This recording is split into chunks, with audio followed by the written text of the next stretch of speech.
나라가 가까이 왔으니 회개하고 복음을 믿으라 하시더라.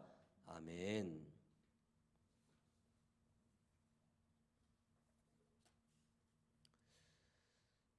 여러분, 복음은 하나님이 우리 인간에게 주신 최고의 선물입니다. 아멘. 예, 하나님은 자신에게 가장 소중한 것을 우리에게 주셨어요. 또 그것은 우리에게 더없이 소중한 것이죠. 다만 문제는 하나님께서 이렇게 당신의 가장 소중한 것을 우리에게 주셨지만 우리의 삶을 이렇게 조심스럽게 들여다보면 말은 그렇게 하지만 그렇게 소중해 보이지 않는다 하는 거죠. 우리가 한 주간 한 10일 정도 됐나요? 연휴 기간이 10일 정도 되는 연휴 기간에 우리가 하나님 앞에서 여러분 어떻게 사셨습니까? 우리가 하나님 앞에서 어떤 모습으로 살았나를 생각해 보면 우리가 우리 삶 속에서 내가 뭘 중요하게 여기고 있구나 하는 것을 우리가 발견할 수 있을 것 같아요. 이 10일 동안 한 주가 넘는 이 기간 동안 여러분 어떻게 사셨습니까? 우리가 뭐 그렇다고 해서 대단한 어떤 나쁜 짓을 했다거나 뭐 그런 것은 아니죠. 근데 저도 이렇게 연휴를 지내다 보니까 참 이렇게 순간의 즐거움, 얄팍한 재미 이런 것에 이런 것에 이렇게 많이 이렇게 마음이 가 있다는 거죠. 그것을 발견하게 돼요. 얕은 재미에 빠져가지고 하나님 앞에 서는 시간이 사라지고 작아지고 잊어버리고 이렇게 되는 것을 보게 되는 것이죠. 여러분 뭐 유튜브 같은 거 많이 보시잖아요, 그죠? 저도 뭐 여기서 피할 수 없는 것 같아요. 유튜브를 보는데 뭐 1, 2분이나 요즘에는 짧게 한 10몇 초 하는 그런 영상들을 많이 보잖아요. 삭삭삭삭 막 올리고 막 내리나 올리나 이렇게 올리면서 그런 뭐 쇼츠 뭐 이런 거에 빠져가지고 잠깐 10몇 초 사이에 깨르르 웃고 그 또 넘기는 거예요. 또 웃고 그러다가 시간을 보면 어떻게 됩니까? 확 지나가 있잖아요. 뭐 특정한 주제로 영상을 찾는 것도 아닙니다. 그죠? 그냥 돌아다니다가 괜찮은 뭐 거 보면 흥미로운 그런 것들을 보고 들어가서 거기서 알려주는 얄팍한 재미 이런 거에 빠져가지고 헤어나오지 못한다 하는 것이죠. 하나님은 당신의 가장 소중한 것을 주셨음에도 우리는 이상하게 그런 재미에 빠져가지고 하나님이 주신 것을 소중하게 여기지 않는 그런 모습, 그리고 헤어나오지 못하는 그런 모습을 보게 됩니다.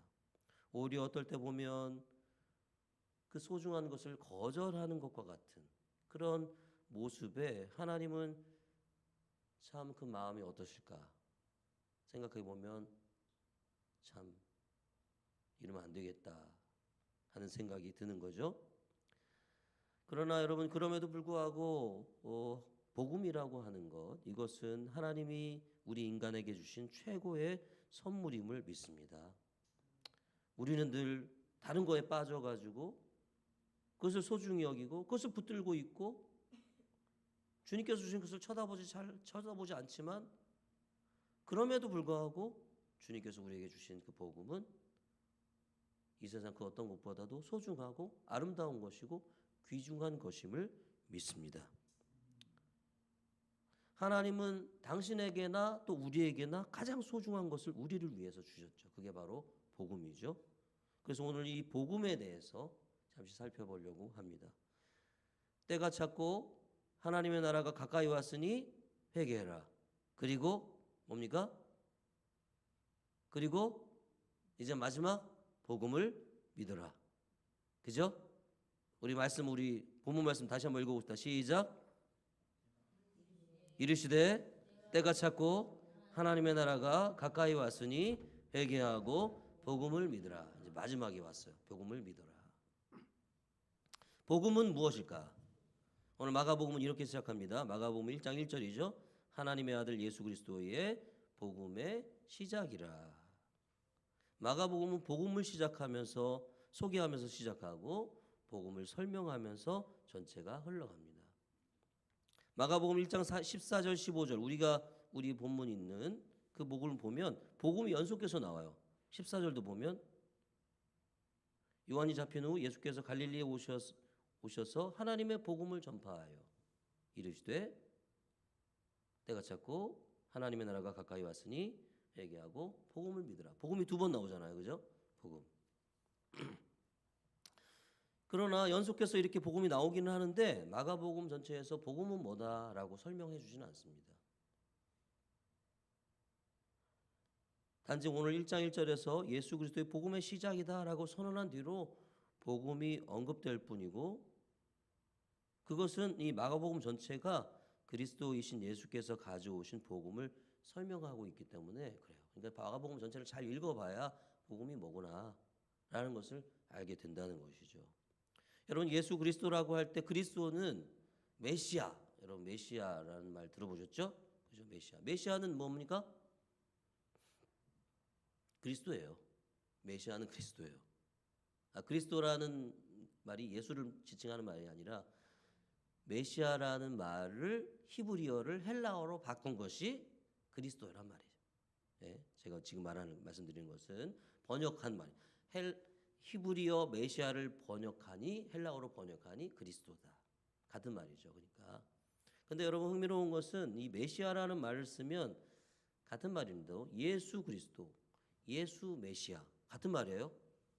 그렇죠? 같은 말인데도 좀 사뭇 그 의미가 좀 다르게 느껴져요. 그리스도가 예수 그리스도 그러면은 구원자, 어떤 구원자? 나를 구원해 주신 분. 좀 이렇게 생각이 들어요. 어떤 개인을 구원해 주시는 분. 그런 개인적인 구원자라는 개념이 강하다면 메시아는 뭡니까? 구원자, 온 세상의 구원자. 그죠? 나라와 열방을 새롭게 하시는 분. 온 세상의 구원자로 생각하게 한다는 거죠. 그래서 어떤 목사님은 예수 그리스도라고 말하지 않고 예수 메시아라고 말하는 분도 있어요. 같은 말이니까 뭐 틀린 건 아니죠. 왜냐하면 예수를 자꾸만 개인의 나만의 이 개인적인 분으로만 보는 경향이 있기 때문에 그렇게 말을 하기도 합니다.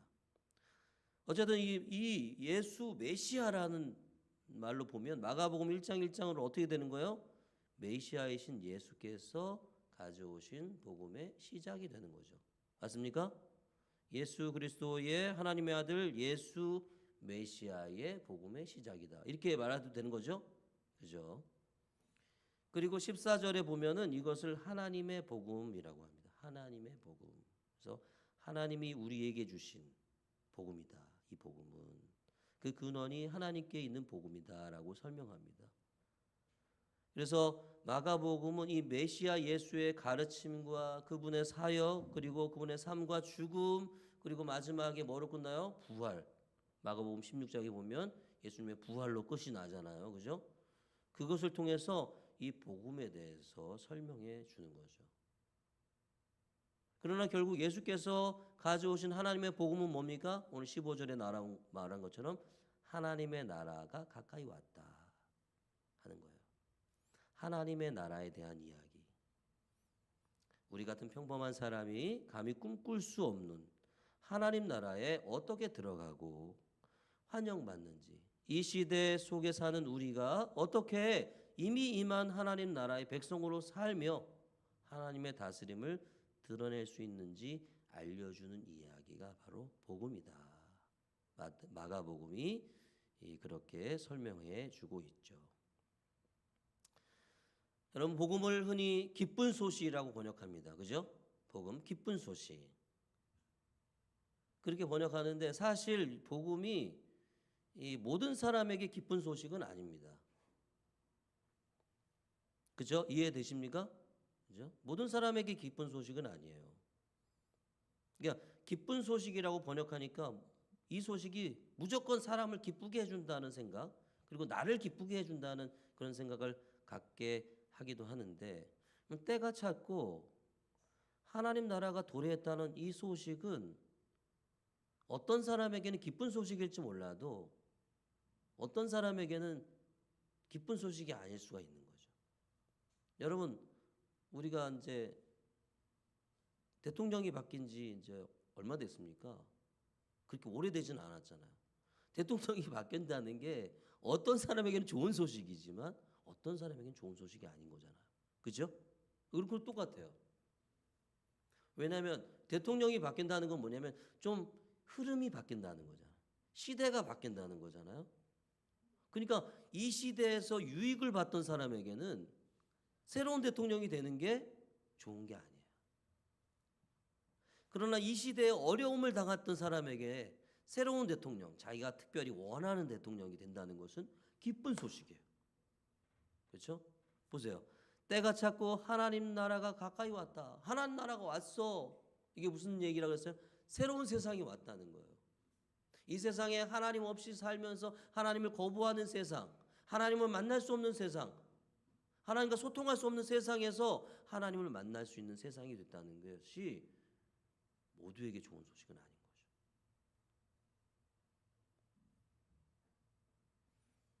우리가 사는 세상이 여러분 부조리하다는 사실을 알지 못하는 사람들, 이 세상이 깨져 있구나, 망가졌구나, 이 세상에서 어떻게 사냐, 이게 뭐냐, 이 세상이 뭐냐, 이렇게 고통을 당하고 힘들고 어렵고 힘들어하는 사람에게는 이 세상이 이 소식이 기쁜 소식이에요.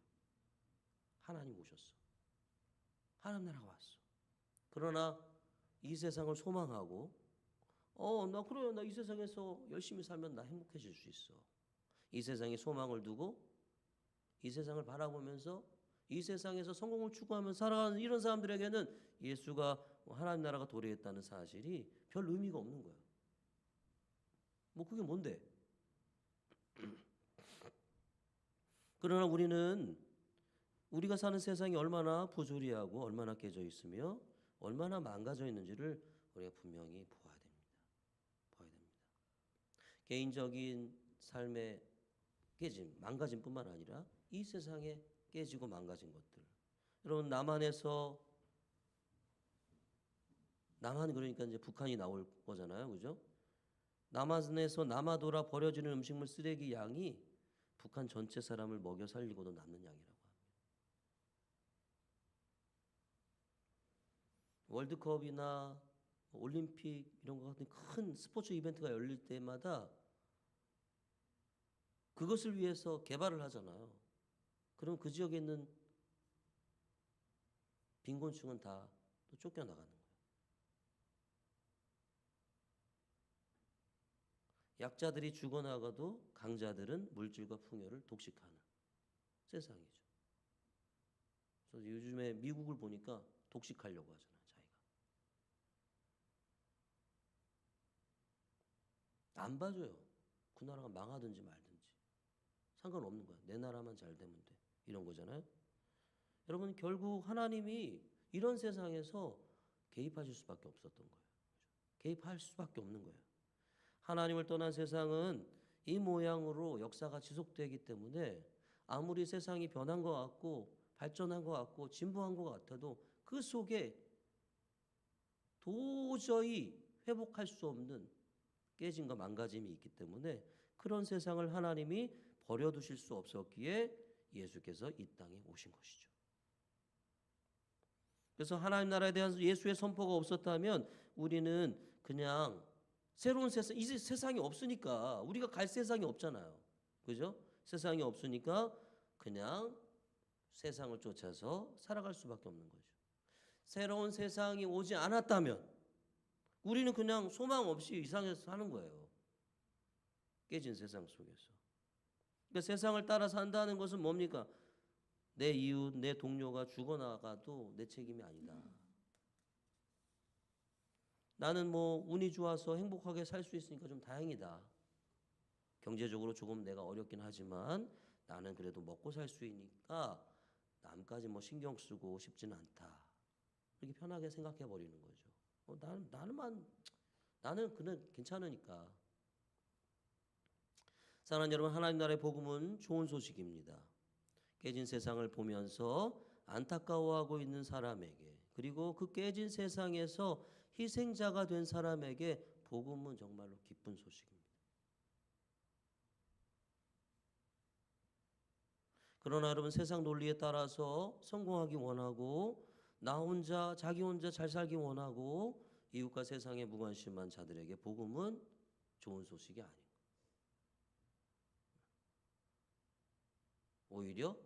오히려 싫은 소식이고 좋지 않은 소식이고, 그런 중심으로 살아간 사람에게 이 복음은 심판의 메시지가 될 수 있다. 왜? 하나님이 오셔서 세상을 바꾸니까. 마가복음 1장 1절에 기록한 예수 그리스도의 복음의 시작이라고 하는 표현은 아주 당대의 아주 정치적인 표현이었습니다. 여러분, 예수 시대에 비문이 하나 발견됐는데 그 시대 아우구스투스 황제에 대한 내용이에요. 그 비문에 딱 보니까 이런 글이 있는 거예요. 아우구스투스 신의 탄신일은 세상을 위한 복음의 시작이다. 이거 성경 말씀하고 비슷하네요. 그죠? 아우구스투스 신의 탄신일은 세상을 위한 복음의 시작이다. 복음의 시작이라는 똑같은 표현이 사용되고 있었던 거예요. 당시에는 로마 황제를 뭘로 받들었어요? 신으로 받들었잖아요. 신으로 여겼단 말이죠. 그래서 아우구스투스 신의 탄신, 그가 태어났다 하는 것은 복음이라는 거예요. 그게 황제의 출현이 복음의 시작이라는 것이죠. 여기 황제가 의미하는 것은 뭐겠습니까? 그 당시 한 사람이겠지만, 그죠? 황제가 의미하는 것은 힘, 권력, 재력, 물질, 이런 것이 아니겠습니까? 여러분, 요즘 세상은 정말로 지배한다고 그렇게 생각 안 했는데 미국이 지배하는 것 같아요. 이 세상은. 근데 또 한편으로는 미국이 망하는 건 아닌가 이런 생각을 해보게 돼요. 망할 것 같아 보이기도 합니다. 여러분, 물론 미국만 강대국은 아니죠. 중국도 있고 뭐 러시아도 있고, 그리고 또 우리 옆에 섬나라 일본도 있고. 여러분, 우리는 참 이 동아시아에서 이런 강대국에 둘러싸여 있는 것 같아요. 우리나라 여기서 참 너무 힘들어. 그 사이에서 한국은 이리 갈까 저리 갈까, 어떻게 갈까, 어떤 줄을 탈까 줄타기를 하면서 어려움을 겪고 있습니다. 이렇게 세상은 황제의 복음이 지배하는 것 같아요. 뭐요? 권력, 재력, 그죠? 이 사람 미국과 뭐 러시아가 될 수도 있고, 미국이 될 수도 있고, 뭐 중국이 될 수도 있고, 그들이 가진 게 뭐예요? 힘이잖아요. 힘, 무력, 권력, 힘, 재력. 그죠? 그것이 있어야 이 세상을 지배한단 말이죠. 황제의 복음이 지배하는 것 같은데, 이 황제의 복음이 뭡니까? 황제를 따르면 행복하다는 거예요. 권력을 따르면 행복하고, 돈이 있으면 행복하고, 또 뭡니까? 무력이 있으면 행복하고. 우리는 이 땅에 살면서 황제의 복음이 행복과 안전을 줄 수 있다는 이야기를 끊임없이 듣고 있고, 그래 보이는 것 같아요. 또 한편으로. 그죠? 그래서 우리가 늘 추구하는 게 뭡니까? 권력, 재력. 어떻게 하든 뭐 돈을 모아가지고 그냥 내가 그러면 행복할 것이다 생각하고 그렇게 살아가죠.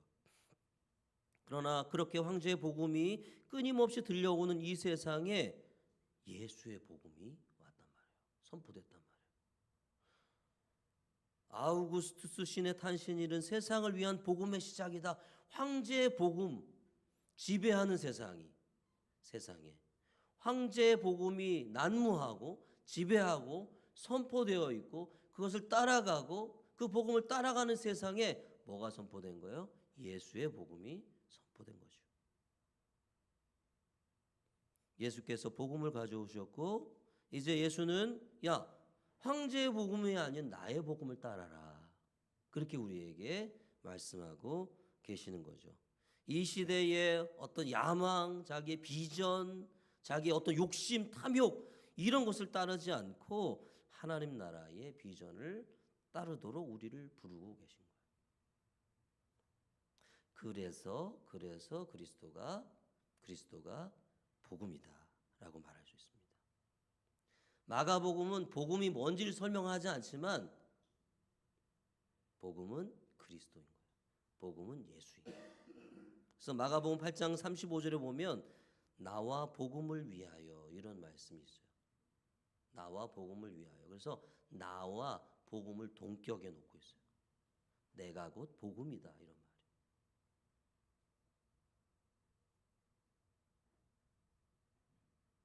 여러분, 예수가 복음인 이유. 왜 그러면 예수가 복음일까? 오늘 세 가지로 한번 살펴보도록 하겠습니다. 예수가 복음인 이유는 뭡니까? 먼저 그가 우리를 하나님 나라에 들어가게 하시기 때문에 그렇습니다. 여러분, 우리는 하나님 나라에 들어갈 자격이 없는 자들이잖아요. 그렇죠? 세상에서 세상 방식을 따라 살다가 세상과 함께 망할 수밖에 없는 망하는 자들이 바로 우리였단 말이에요. 그런 우리를 그냥 두지 않으시고 하나님 나라에 들어가게 하셨습니다. 어떻게요? 어떻게? 예수께서 죽으시고 부활하심으로 우리를 그렇게 하셨어요. 우리 주보에 보면 주보에 한번 볼까요?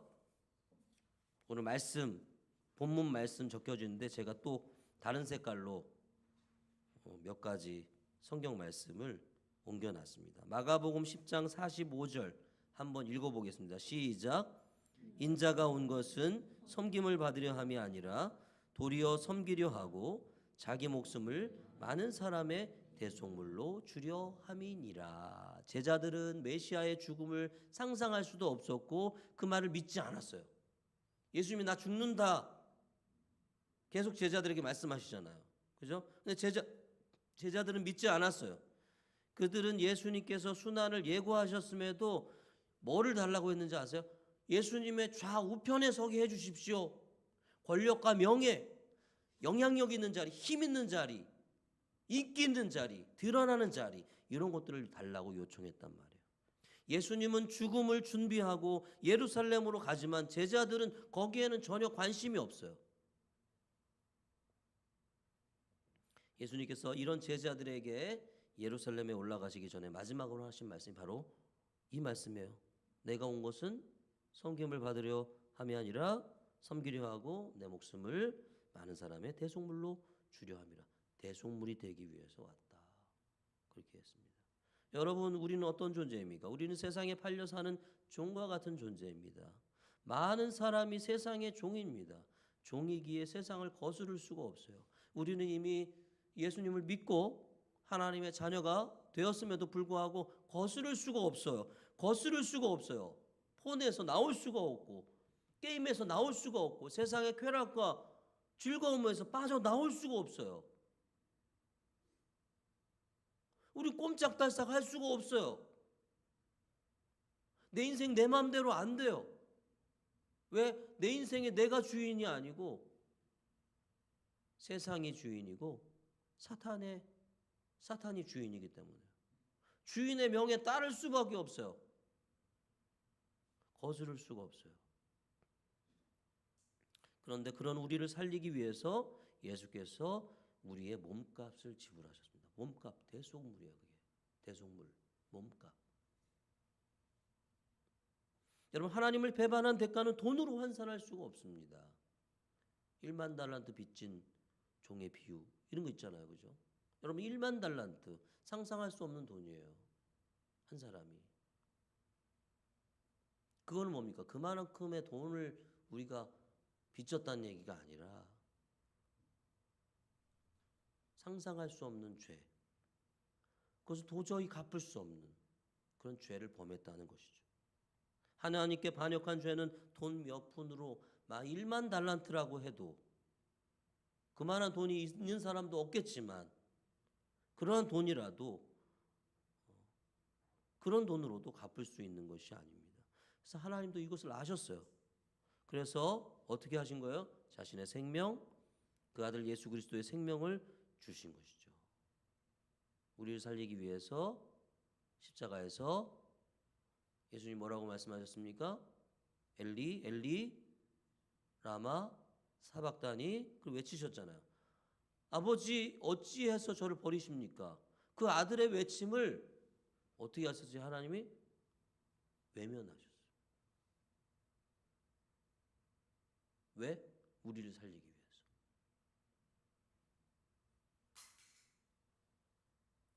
그러니까 여러분 예수가 아니었다면 우리는 하나님 나라에 들어갈 수가 없는 거예요. 그렇게 예수가 복음인 것이에요. 그런데 여러분 우리가 더욱 놀라운 것은 뭡니까? 그 나라에 들어가만 것도 감사해.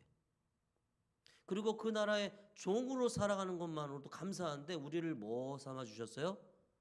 자녀 삼아 주셨잖아요. 자녀. 같은 말이지만 저는 우리를 자녀 삼아 주셨다는 것보다 우리의 아버지가 되어 주셨다는 것이 더 그 말이 저는 더 감사하더라고요. 내 아버지가 되어 주셨다.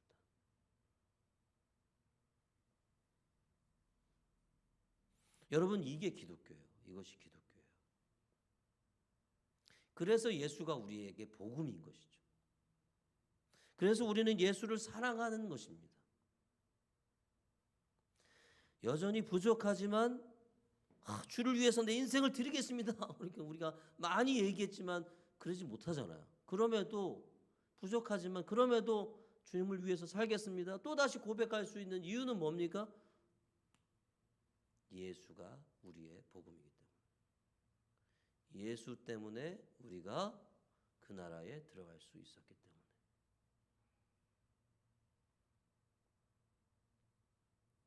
사랑하는 여러분, 복음이신 예수, 그를 사랑하고 소중히 하고 그 함께하는 저와 여러분 되기를 소망합니다. 예수가 복음인 두 번째 이유는 뭡니까? 예수가 이 땅에서 우리로 하나님 나라를 살아낼 수 있게 하시기 때문에. 예수가 우리를 이 땅에서 하나님 나라 백성으로 살아낼 수 있게 해주신 분이에요. 그렇기 때문에 예수가 또한 복음이에요. 주보에 마가복음 8장 34절 35절 있죠? 같이 한번 읽어봅시다. 시작. 무리와 제자들을 불러 이르시되 누구든지 나를 따라오려거든 자기를 부인하고 자기 십자가를 지고 나를 따를 것이니라. 누구든지 자기 목숨을 구원하고자 하면 잃을 것이요 누구든지 나와 복음을 위하여 자기 목숨을 잃으면 구원하리라. 아멘. 제자들은 자기를 부인하고 십자가를 지고 자기 목숨을 버리는 자들이 아니었어요. 이 말씀을 하실 때 제자들은 예수께서 이 말씀을 하실 때 그 앞에 있던 제자들은 자기를 부인하고 십자가를 지고 자기 목숨을 기꺼이 버릴 수 있는 그런 사람들이 아니었어요. 그러나 이 마가복음 성경 말씀을 읽는 그 시대 독자들의 시대에는 사도들은 그렇게 사는 사람들이었어요. 이해되십니까? 이게 무슨 말인지? 예수님이 제자들 앞에서 하실 때는 제자들은 그런 멋진 사람들이 아니었단 말이에요. 그런데 이 말씀이 쓰여지고 마가복음이라는 이 성경이 쓰여지고 이 성경을 읽는 사람들의 시대에 사도들은 완전히 변화됐단 말이에요. 이것을 가능케 하신 분이 누구라는 거예요? 예수. 여러분 예수는 어떤 분입니까? 가난한 자들, 병든 자들 이런 자들을 품으시고 작은 자를 소중히 여기셨어요. 주님은 약하고 부족한 사람들을 보고 계셔요.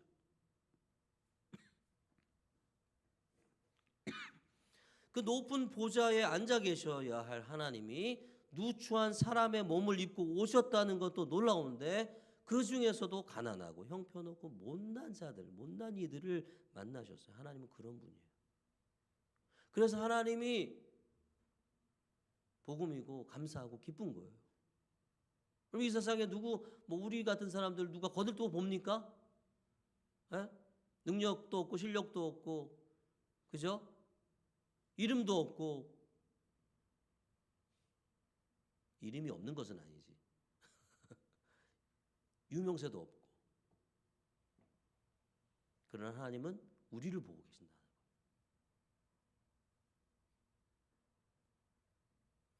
하나님은 늘 약자 편에 서시는 분이십니다. 그래서 하나님 나라를 살아낸다는 것은 뭡니까? 약하고 가난한 자들의 친구가 되는 거예요. 우리는 어떤 사람들을 친구로 두고 싶어요? 우리는 나보다 실력 있는 사람들, 나보다 잘난 사람들, 그죠? 그런 사람들을 만나고 싶잖아요. 그들과 친구하고 싶잖아요. 그들의 어떤 이 바운더리나 그들의 어떤 모임에 끼고 싶어 한단 말이죠. 그렇지만 생각을 바꿔야 됩니다. 똑똑하고 예쁘고 잘난 친구들과 어울리려고 애쓸 것이 아니라 마음이 허물어지고 잘 어울리지 못하고 힘들어하는 친구들에게 관심을 가져야 돼요. 왜냐하면 하나님 나라는 그런 사람들의 것이기 때문에 그렇습니다. 예수님은 그런 이들에게 찾아가셔서 먼저 친구가 되셨어요. 그냥 친구가 되셨어요. 같이 먹고 마시고. 그리고 그 다음에 복음을 전하셨어요. 그렇게 우리 역시 사람들과 먼저 친구가 돼야 돼요. 친구가. 근데 이 친구 되는 것도 사실 쉬운 것은 아니죠. 선천적으로 어떤 그런 사교적이고 어떤 기질을 가진 사람에게 좀 쉬울지 모르겠으나 그렇지 않은 사람들은 어려운 일이긴 하지만 그래도 친구가 돼야 돼요. 여러분 요즘에는 옛날에는 그래도 교회에서 뭘 가르친다 그러면 그래 좋은 거 가르친다 이렇게 생각했어요. 그렇죠? 대부분 사람들이 그렇게 생각했어요. 근데 요즘엔 그렇게 생각 안 해요. 좋은 것이고 나쁜 것이고 그 생각을 내 아이에게나 나에게 강요하지 마라. 이런 세상이 됐어요. 그죠? 그러니까 우리는 좋은 생명의 말씀을 전한다고 하지만 그들에게는 강요예요, 강요. 너의 생각을 나에게 주입하는. 그러니까 뭡니까? 자기에게 뭘 가지고 오는 거예요? 목적을 가지고 오는 거예요. 나를 어떻게 하려고? 나를 이렇게 말로 이렇게 해가지고 뭐 교회를 데려가려고. 그러니까 그냥 좋은 사람으로, 좋은 친구로 오는 게 아니라 목적을 가지고 오는 사람으로 보는 거예요. 뭔가 자기가 원하지 않는 목적. 그러니까 전도하기가 더 어려워지는 거죠. 예수님은 먼저 친구가 되고 그 다음에 복음을 전하셨어요. 우리도 그런 친구가 되는 그런 지혜와 힘과 또 용기가 우리에게 필요하고 또 그런 일을 위해서 여러 가지 시도를 하려고 지금 준비 중에 있습니다. 근데 문제는 우리가 그럴 만한 능력이 없다는 게 문제란 말이죠. 이렇게 가난한 자들, 약하고 가난한 자들의 친구가 되는 거. 먼저 일단은 싫어. 일단은. 그죠? 좀 반듯하고 뭐 괜찮고 이런 사람을 만나고 싶어. 우리 교회에서 또 큰일이 좀 있었잖아요. 막 애들 쫓아내고. 딱 반드시 앉아서 말 잘 듣고 이런 아이들을 만나고 싶어.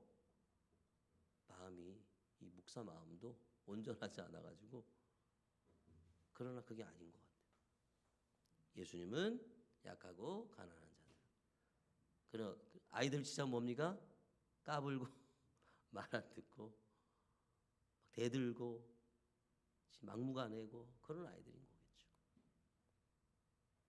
우리가 그럴 만한 능력이 없어요. 그러나 놀랍게도 하나님 나라를 살아내려고 하는 자에게 예수님께서 성령을 보내주시죠. 할렐루야.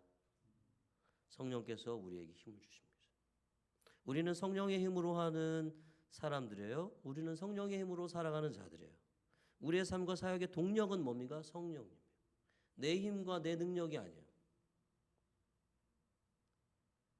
내 힘과 내 능력으로 하는 것과 성령님의 동력으로 하는 것과 처음에는 차이 없어 보일지 몰라도 점점 차이가 납니다. 안 돼요. 골로새서 1장 28, 29절도 있죠. 골로새서 1장 28절, 29절 같이 한번 읽어봅시다. 시작. 우리가 그를 전파하여 각 사람을 권하고 모든 지혜로 각 사람을 가르침은 각 사람을 그리스도 안에서 완전한 자로 세우려 함이니 이를 위하여 나도 내 속에서 능력으로 역사하는 이의 역사를 따라 힘을 다하여 수고하노라. 아멘. 성령을 아는 사람은 성령님께서 그 속에서 일하실 때 힘을 다하여 수고한다 이렇게 말합니다. 성령이 우리를 하나님 나라를 살아내게 하고 그가 우리의 삶의 동력이지만 그렇다고 우리는 가만히 앉아 있는 것은 아니에요. 그죠? 사도 바울의 고백을 보십시오. 나도 힘을 다하여 수고하노라. 수고하노라. 힘을 다하여 수고해. 그러나 성령의 능력이 있어야 된다는 거예요. 그래서 힘을 다하여 수고해서 내 힘이 다 빠져서 더 이상 힘이 없다는 것을 발견할 때 성령께서 일하시는 것이 드러나게 보이는 거죠. 열심히 수고하고 노력하고 했는데도 잘 안 되고 막 그것이 바닥나고 내 힘은 바닥나고 다 드러났을 때 그때서야 성령께서 하시는 것이 보이게 된다는 것이죠. 사랑하는 여러분, 우리의 삶에 우리 공동체의 삶 속에 사역 속에 이렇게 성령께서 하시는 것을 볼 수 있는 그런 신앙의 삶이 우리 모두가 될 수 있기를 간절히 소망합니다. 그러기 위해서는 성령과 함께 해야 되고 우리도 힘을 다해 수고해야 된다는 것. 우리의 힘이 바닥나는 순간이 올 때도 주님 따르기를 포기하지 않는다면 그때 우리 속에서 역사하고 계신 성령님의 능력을 보게 될 것이고 그때야 내 능력이 완전히 다 사라지고 나면 드러나는 성령의 능력으로 우리가 하나님 나라를 살아낼 수 있게 되는 놀라운 신비 이런 것들을 경험할 수 있게 된다는 것이죠. 사랑하는 여러분, 이런 신비를 우리 모두가 경험할 수 있기를 간절히 소망합니다. 여러분, 마지막으로 예수는 하나님 나라에 들어갈 자격도 없고 하나님 나라 자녀라고 부를 자격도 없는 우리를 하나님 나라의 상속자로 삼아 주시기에 그는 복음이에요. 마가복음 10장 29절 30절도 한번 읽어봅시다. 시작. 예수께서 이르시되 내가 진실로 너희에게 이르노니 나와 복음을 위하여 집이나 형제나 자매나 어머니나 아버지나 자식이나 전토를 벌인 자는 현재에 있어 집과 형제와 자매와 어머니와 자식과 전토를 100배나 받되 박해를 겸하여 받고 내세에 영생을 받지 못할 자가 없느니라. 부자 청년이 근심하고 돌아간 후에 부자 청년 아시죠? 어떻게 영생을 받겠습니까? 너의 재산을 다 팔아 가난하게 자들이 나눠주고 나에게 와라. 그러니까 근심하고 돌아가죠. 그런 다음에 베드로가 우리는 모든 것을 버렸습니다. 그렇게 말하자 예수님께서 제자들에게 하신 말씀입니다. 예수님께서 이후에 다시 한번 죽을 것을 예고하시죠. 그러나 여러분 이 말씀을 듣고도 뭐예요? 100배나 받는다 뭐 이런 얘기를 하셨잖아요. 이런 말씀을 두고도 제자들은 여전히 예수님의 좌우, 명예 이런 것들을 누가 높으냐 뭐 이런 것만을 생각하는 거죠. 사실 우리는 하나님 나라를 상속하는 것에 사실 별 관심이 없습니다. 여기서 얼마나 재밌게 사느냐, 지금 내가 오늘 뭘 즐기면서 사느냐 이런 거에서 솔직히 관심이 많잖아요. 오늘 뭐 먹고 사느냐, 오늘 뭐 먹었냐, 좋은 음식, 맛있는 음식 한번 먹으면 나 이런 거 먹었다? 너무 즐거운 거예요. 하나님 나라를 소망하고 하나님 나라를 내가 상속받는다, 좀 잘 뭔지 모르겠어. 우리가 죽고 난 다음에 또는 예수께서 다시 오셔서 시작될 하나님 나라에 들어갈 것을 소망하는 자 많은가? 그렇지 않은 것 같아요. 그 나라를 소망. 부활에 관해서도 성경이 뭐라고 가르치는지 뭐 깊이 부활이 뭔가 뭐 이렇게 우리가 살펴보는 자도 많지 않잖아요. 이는 당장 눈앞에 보이는 이 땅이 훨씬 좋아 보이기 때문에 그렇습니다. 제자들 역시 마찬가지였던 거죠. 야, 너희들 모든 것을 버렸지? 그러면 이렇게 된다. 예수님 말씀하셔도 다 버리면 내세에 영생을 상속받지 못할 자가 없다고 말씀하셨어도 제자들은 이 땅에서 얻는 권세와 능력 이런 것에만 관심이 있는 것이고 그것을 더 원했단 말이죠. 그러나 이런 제자들과 오늘의 우리에게 예수님은 하나님 나라를 주셔요. 하나님 나라를 주셔요. 그래서 우리는 이제 기도를 해야 돼. 기도하는데 뭐라고 기도하냐면 주님 내 눈을 열어서 이 세상이 전부가 아닌 것을 알게 해주십시오. 내가 상속받을 나라가 이 세상에서 주는 영광과 부귀와 영화보다 얼마나 대단하고 얼마나 영광스러운 것인지를 보게 하시고 알게 해 주십시오. 내가 상속받을 나라, 이 세상 나라가 아닌 내가 상속받을 나라가 있다는 것을 알게 하셔서 그 나라를 소망하면서 살도록 도와달라고 기도해야 되는 것이죠. 물론 그렇다고 해서 우리가 이 세상의 공격과 이 땅에서 경험하는 고난과 고통이 없는 것은 아닙니다. 이 세상에 똑같이 고난과 고통을 당해요. 그러나 그 가운데서 예수는 우리를 이끌어 그 나라를, 우리가 상속받을 그 나라를 바라고 소망하게 하시고 이 땅에서 당하는 고통과 공격을 이겨낼 수 있게 하신다. 그것이 성경이 우리에게 가르쳐주는 말씀인 것이죠. 그렇기에 예수는, 그리스도는 우리에게 뭐라고요? 복음인 거예요. 예수는 우리에게 복음이에요. 그러므로 여러분, 복음을 믿으라. 때가 찼고 하나님의 나라가 가까이 왔으니 회개하고 복음을 믿으라 할 때 이 복음은 뭡니까? 예수 자신을 뜻하는 거예요. 예수. 이 복음은 하나님 나라에 들어갈 수 없던 우리를 들어가게 만들어 주시고 하나님 나라를 살아낼 수 없는 우리로 하여금 하나님 나라를 살아나게 해주시고 하나님 나라를 상속받을 수 없는 우리가 하나님 나라를 상속받을 수 있도록 해주십니다. 그분이 바로 예수 그리스도다. 그래서 그분이 바로 복음이다. 사랑하는 여러분, 이 예수를 더 알아가시기를 소망합니다. 유튜브를 본다거나 세상의 재미와 즐거움을 누리는 것이 나쁘다는 것이 아니에요. 거기에 빠져서 진정한 기쁨인, 진정한 복음인, 너무나도 우리에게 소중한 이 예수, 복음, 예수를 잃어버리지 말자는 거예요. 예수를 알면 알수록 그를 사랑하지 않을 수 없고 그를 사랑하게 되면 그를 위해 인생을 드리지 않을 수가 없으니 그것은 그가 우리를 그렇게 사랑하셨기 때문에 그렇습니다. 이 놀라운 복음의 삶을 항상 누리는 성도가 되기를 주님의 이름으로 간절히 축원합니다.